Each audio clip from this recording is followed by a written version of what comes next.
आज का मैच क्या हो गया इस्लामाबाद यूनाइटेड के साथ? आज का मैच ज़ल्मी जिंदा है, जिंदा है, बिल्कुल जी, और प्रेडिक्ट किया था। देखिए बाबर आजम जिंदा है, बाबर आजम जिंदा है। और जैसे मैंने कहा था कि टॉस जीत के अगर आप रन चेज करते हैं तो खतरे से खाली नहीं है। प्रेशर मैच में रन ज्यादा करा दिए, इस्लामाबाद यूनाइटेड ने टॉस जीता था। 180-84 रन जो हैं फॉर अ नॉकआउट गेम बहुत स्कोर होता है। कल आपने 180 कहा भी था, आई गेस आपने। उसके बाद दूसरा जो बॉलिंग की है ज़ल्मी ने, वो लाजवाब यॉर्कर्स की हैं। इरशाद ने और आमिर जमाल ने बहुत आला बॉलिंग की, क्योंकि वो टफ सेशन था। वहां पे मेक और ब्रेक सिचुएशन थी, और वहां पे आपका यॉर्कर आधा इंच भी जमीन ऊपर नीचे होता है तो फुल टॉस होके गेंद बाहर चला जाता है। सो प्रेशर में कितनी जबरदस्त बॉल करा रहे थे वो किया, फिर एक रन आउट उनको मिल गया। जो मनरो आउट हुआ है, वही ये सारा जो था ना मिडिल ऑर्डर कोलैप्स, ये यहाँ पे जिंदा हुई है ज़ल्मी बेसिकली।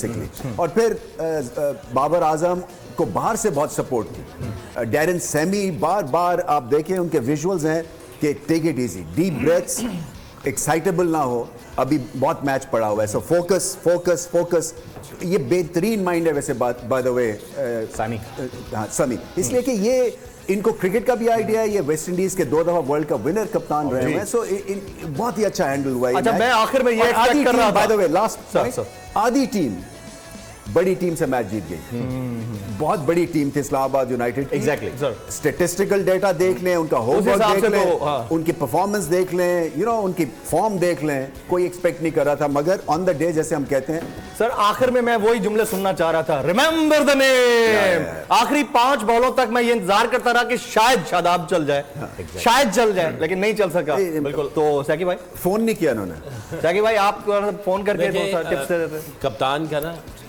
सही पता तब चलते हैं जब वो फील्डिंग कर रहा होता है और डिफेंड कर रहा होता है। ठीक। बाकी जब बैटिंग चल रही होती है उस वक्त कप्तान का इतना पता नहीं चल रहा होता है।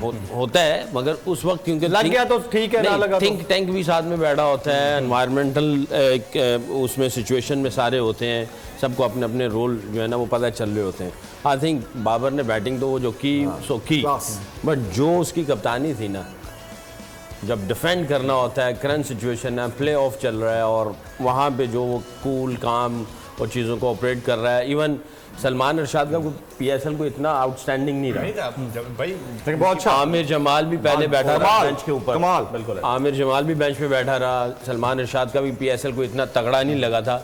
इन दोनों को वो इस्तेमाल कर रहा, उसका कितना फेथ और बिलीफ था, और जब उनके साथ अगर कोई बात कर रहा है तो कितनी क्लैरिटी या कन्विक्शन इसके अंदर थी, जो कि give lot of credit to Babar Azam कि उसने जो डिफेंड किया है। I think credit goes to Babar. एक सिर्फ टेक्निकल बात जल्दी से बिफोर, ये जो सलमान इरशाद का बॉलिंग एक्शन है, ये जमान का है, जो स्लिंगिंग एक्शन होता है। सर ये मलिंगा जैसे करते हैं, ये बड़ा मुश्किल एक्शन है कि 6 में से 6 बॉल एक जगह गिरेंगे, क्योंकि अगर आपकी रिस्ट पहले ब्रेक कर जाए तो गेंद शॉर्ट चला जाता है, वाइड चला जाता है। कंट्रोल इस पे उसके पास कंट्रोल था सर, उस पे यॉर्कर मारना कमाल, और कमाल के यॉर्कर्स, और फिर लाइन पे ब्रिलियंट लाइन पे इसमें।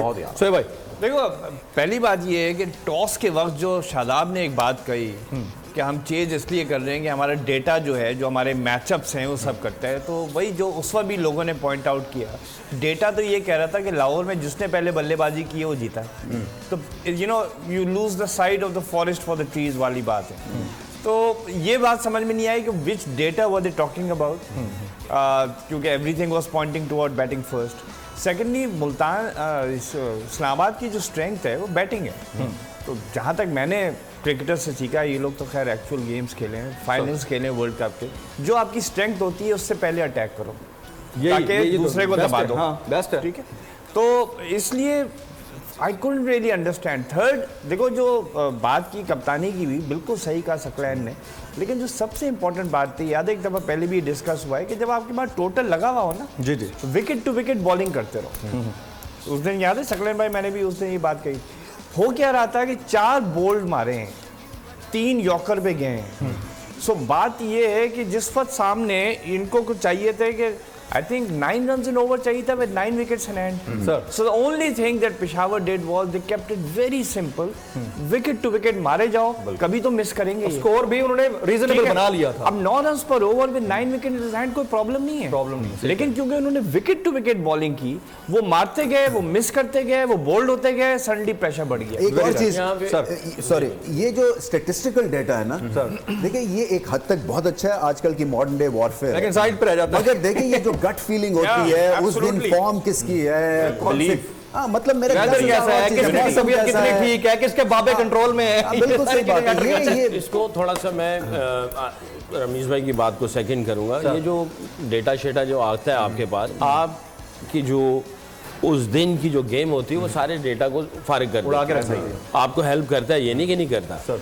मगर उसमें अगर देखा जाए आई थिंक उस दिन की परफॉर्मेंस मैटर करती है. उस दिन पूरी टीम कैसा फील कर रही कितनी है जेल है और फील्डिंग कितनी अच्छी है. अगर देखा जाए तो इन्होंने जो बड़े टोटल चेज किए हुए थे, आई थिंक वो उसी माइंडसेट के साथ गए और उन्होंने कहा कि यही हमारी स्ट्रेंथ Very है. right. प्लस जल्मी की जो आप बॉलिंग की बात ball है, कर रहे very थे, right. उनकी मैं weak आपकी है, तरफ आता हूं, उन्हें भाई. advanced को चेयरमैन बोल शोएब शेख के खिलाफ मनगढ़ंत, झूठा और बेबुनियाद केस. हुकूमत इंतकामी कार्रवाइयों पर उतर आई. रिश्वत देने के झूठे इल्जाम के पीछे असल हकायक वो ले आया अवाम के सामने. सिंध हाई कोर्ट की जानिब से 10 मार्च को एग्जैक्ट केस में बरियत का फैसला भी दे दिया गया, जो रिश्वत केस इल्जाम को झूठा और बेबुनियाद साबित करने के लिए काफी है. सवाल ये उठता है, ना रिश्वत लेने वाला ना देने वाला मौजूद, तो फिर ये मुकदमा क्या है? गुज़िश्ता 5 सालों में ना तो कोई गवाह पेश हुआ और ना ही कोई सबूत सामने आया, जबकि कोई इंक्वायरी अमल में नहीं लाई गई. जब मुल्जिमान से कोई तहकीकात नहीं की गई, कुछ साबित नहीं हुआ, तो फिर ये मुकदमा क्या है?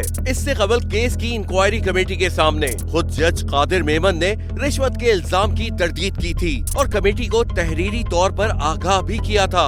इस झूठे और बेबुनियाद केस की कानूनन कोई हैसियत नहीं. सिंध हाई कोर्ट इस मुकदमे में शोएब शेख को बरी कर चुकी है, तो फिर इस नाम नेहाद इल्जाम की कानूनी हैसियत क्या है? बोल इंसाफ का मुंतजिर है.